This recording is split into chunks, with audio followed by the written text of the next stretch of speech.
modern technology is so hidden away, to have things that are sort of more transparent, that you can see how they work, I think is, a lot of people find that satisfying. Ooh.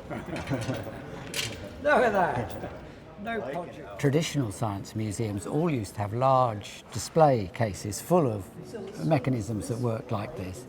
And they rather disappeared in the last 20 or 30 years as things became more electronic and digital. So it's kind of funny to be putting them back.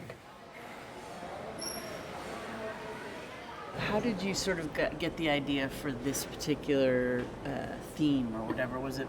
Oh, well, the idea was, because it's for the tinkering studio, right. it's people tinkering. And I think I've always liked little people with large letters of the alphabet or large numbers, you know. Yeah. It's sort of that thing of scale. The scale, yeah. And like... I think I just like large numbers, you know, or large letters. Can you tell me sort of more or less how this clock works?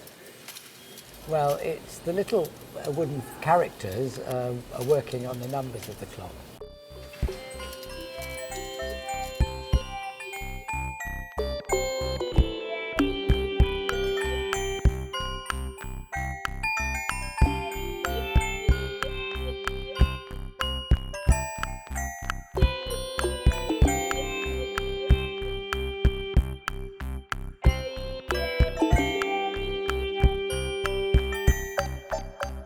Most of the time, visitors can come up and they can twiddle one of the knobs, and one of the mechanisms will work, and that's linked to the character up at the top.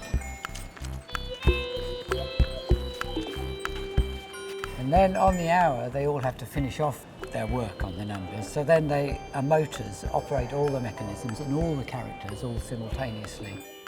Here we go. It's going to start in a minute now. On its own.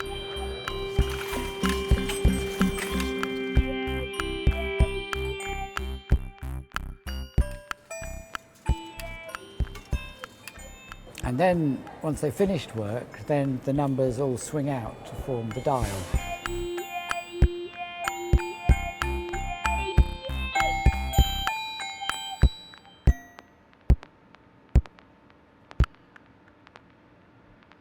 And then the gong goes bong.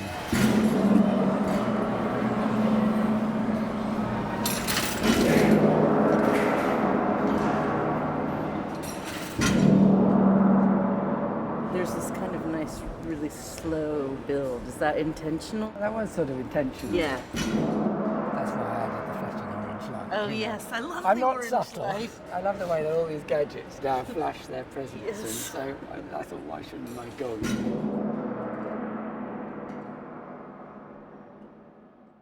Do you start with the motion that you want and then make a mechanism that you think will work, or is it the opposite way around? We started with the mechanism, and then it was my job to think what on earth people could be doing. Could do with them. Choosing a mechanism depends on the materials that you've got available and the sort of subtleties. Some are easy to make, some have fine tolerances, some are quite robust.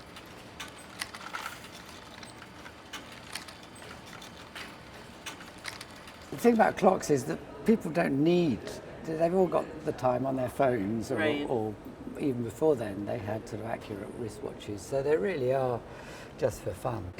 I feel more comfortable making a clock than a lump of art. People can go up to it and say, oh, that's a clock.